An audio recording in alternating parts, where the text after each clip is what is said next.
Hi friends, happy Tuesday. This is the only thing I'm posting for you today because I gave you a lot on Monday, and so these notes are available to you now. However, we won't start the practice on this until Wednesday, and so don't feel obligated to start it today if you're still working on the stuff from Monday. That's totally fine and expected, but I did want to put it out there for those of you who are prioritizing your time differently just because of your course load. So we're going to talk about how we determine the formula of a compound. People didn't just, look under a giant crazy microscope to figure out what stuff was made of. They had to actually analyze it and determine what elements were present and then in what ratios those elements were present and all of that good stuff. And so that's what we're going to be looking at today. Percent composition is the best place to start because it's something we're familiar with. We're pretty comfortable with percentages, and it makes sense to say that, okay, the percent of potassium in potassium chromate is going to be about 40% because it doesn't make up the whole molecule. It only makes up part of the compound. And we do percent composition using mass. So it's sometimes called mass percent. That sounds weird to me, kind of. So I usually say percent composition. Here's an example that we can look at is this potassium chromate example. I've kind of color coded it because I'm a little bit color code crazy. You guys know that. So potassium, there's 2 potassiums, 1 chromium, and 4 oxygen. And in spite of the fact that chromium only has 1, whereas oxygen and potassium have multiples of themselves, the chromium is so big that it, okay, go away little bar, that it still makes up a large part of the percentage. I can't circle it because the bar pops up. Oh well. So then we have our oxygen, which is at 32.9%, and potassium at 40%, as I mentioned. And so all those things add up to 100, which makes a good deal of sense because percentages typically add up to 100 unless you're playing Super Smash Bros. And then percentages don't mean anything and it's confusing and you never know when you might die. I digress. So to calculate percent composition, it's really straightforward. All we need to know is the molar mass of each of the components, and that is on our best friend, the periodic table. So here's our plan for calculating percent composition. The first thing we want to do is write out the formula if it isn't written out already. So in this case, I gave you guys K2CrO4, but in the future, you might just see potassium chromate. You're going to have to write out the formula in order to be able to find the percent composition. The next thing we do is find the molar mass of the whole compound. So I notice I have 2 potassium, so I do 2 times the molar mass of potassium plus 1 for 1 chromium times its mass, 52, and then 4 oxygens at 16 grams per mole. And so I multiply those, add them all up, and I get 194.2 grams per mole. Next, I want to find the mass contribution of each element. So I'll take my 2 times 39.1 for potassium, that gives me 78.2. I take my 52 times 1 for chromium, which gives me 52, weird. I take my 4 times 16 for oxygen, gets 64 grams per mole. Some people like to flip-flop steps 3 and 2. They'll do step 3 and then add up the answers to get the molar mass. Whatever order you do it in is totally fine. I just do it this way because I do, which is not a good reason. So do it whichever way makes the most sense to you. All right, next step, number 4, calculate the percent contribution of each element. So for potassium, I'm taking that individual mass contribution of potassium. So 2 potassiums contribute 78.2 grams to the total mass, and then I divide that by the total mass. And I multiply by 100 because it's a percentage, and that gives me my 40.30%. Chromium, same thing. My chromium is only contributing 52 grams per mole. And so I divide that contribution by the total mass, and then that gives me my 26.8. And then the oxygen is contributing 64 because there's 4 of them. So I divide that by the total mass, and that gives me 32.90. So you can see, pretty straightforward, and not too tricky. You just got to remember to make sure you account for all of the elements. So the formula that you could write down if you're into that kind of thing would be the mass percent of the element is equal to the mass of the element divided by the molar mass of the compound times 100. And of course, when I'm talking about the mass of the element, I'm talking about the mass contribution of all of that element. So in the case of potassium, the mass of the element is the mass of 2 potassiums. It's not just the molar mass. So that's an important differentiation. So maybe write yourself a little note. So here's an example for you to work through. This is purposefully a big honkin' molecule so that you get a lot of practice with finding the percent composition of the various components.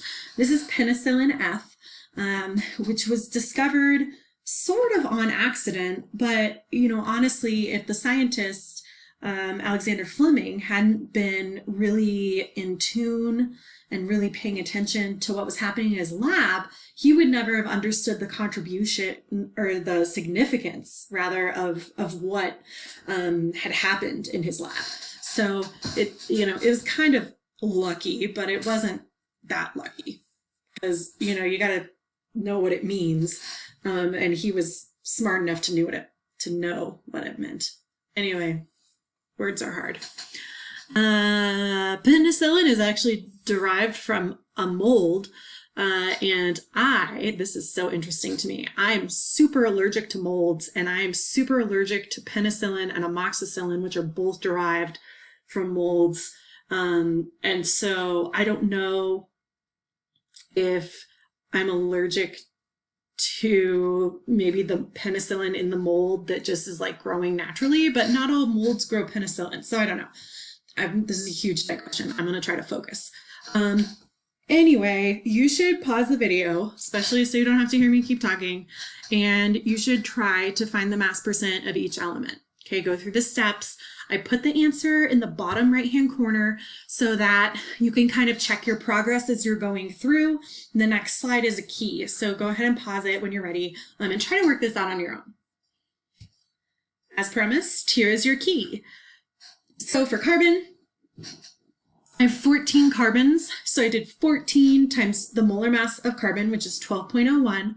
14 times 12.01 gave me 168.14 grams per mole, divided by the total molar mass, which was 312.43 grams per mole, times 100 gave me 53.81%. I'm not going to read through all of these because you guys can read. I've seen you do it before.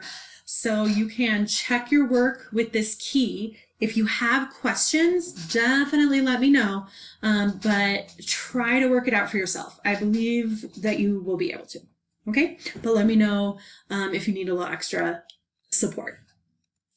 Okay, so it is kind of useful for us to, super awkward transition, I had to pause the recording to answer a phone call, which turned out to be total trash. So anyway, that was a waste of our time. But back on topic, the practical application of percent composition is not when we actually already know what something is. Like, we typically don't need to find the percent by mass composition for stuff when we already know what it is. Like, we can, it's a fascinating mathematical exercise, but this comes in a lot more handy when we're analyzing data for a compound of unknown composition. And this is how people, back in the olden days, figured out what a lot of different compounds actually were, was by using this method. Oh, next slide. Okay, so how do we calculate percent composition from data? We would take a sample, right? So we would have a sample and we might be able to test it and figure out based on how it reacts that it has magnesium and it has oxygen. So I'm like, okay, interesting. So now I take it and I put it through a chemical reaction and decompose it. So I'm left with magnesium metal and oxygen gas. I'm going to capture the oxygen gas and I would find how many grams of oxygen gas are obtained. I find that it's 5.4 grams of oxygen, and I want to know the percent composition. So now we're really getting somewhere. This is actually useful. We need to first of all figure out how much magnesium was in our sample. We can just do this by simple subtraction. So the mass of the magnesium is going to be the total mass of the sample, 13.6 grams of magnesium oxide. I put those little question marks down in the subscript because we don't know how many magnesiums or how many oxygens there are. We just know that there are some. Then we would subtract the 5.4 grams of oxygen away, and that would tell us that our sample must have had 8.2 grams of magnesium when it started out. And this is just the law of conservation of mass that allows us to do this. And when they figured out the law of conservation of mass, I got to tell you, it really made the lives of chemists a lot easier in a lot of ways. So to find the percentages, we have the percent of magnesium. So I would take the mass of magnesium in the sample, so the 8.2 grams that we calculated, divided by the total mass of the sample, the 13.6 grams, and I multiply by 100, and that tells me that 60% of my sample is magnesium. And then I do the same thing for oxygen. My sample of oxygen turned out to be 5.4 grams, divided by the total mass of 13.6, and that gives us 39.71% as the percentage of oxygen. It is, once again, your turn. Very similar practice problem. You've got a sample of sulfur and oxygen, and it gets decomposed. You find out how many grams of oxygen. What is the percent composition? The next slide has the key, so go ahead and pause this, and I'll talk you through the key on the next slide. Okie dokie. So first things first, mass of sulfur. We got to subtract 32.79 grams of oxygen away from the total mass of the sample. And so we find that we have 21.91 grams of sulfur. Now I want to work out my percentages. So I have 21.91 grams of sulfur divided by the total mass of the sample, 54.7, and then multiplied by 100 gives me 40.05%. Same thing for oxygen, gives me 59.95%. And so that works out to be 40-ish and 60-ish percentages. All right, so I'm running out of time on this video because I only get 15 minutes of recording time on each video because I'm cheap and I'm not paying for more. This is free. Anyway. Practical application of percent composition.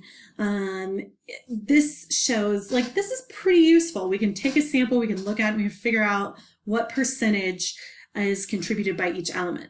But we typically don't write our chemical compounds as percentages.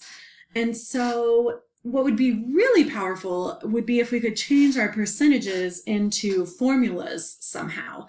And luckily for us, we can. So that's what we'll talk about in the next video. Thanks, you guys.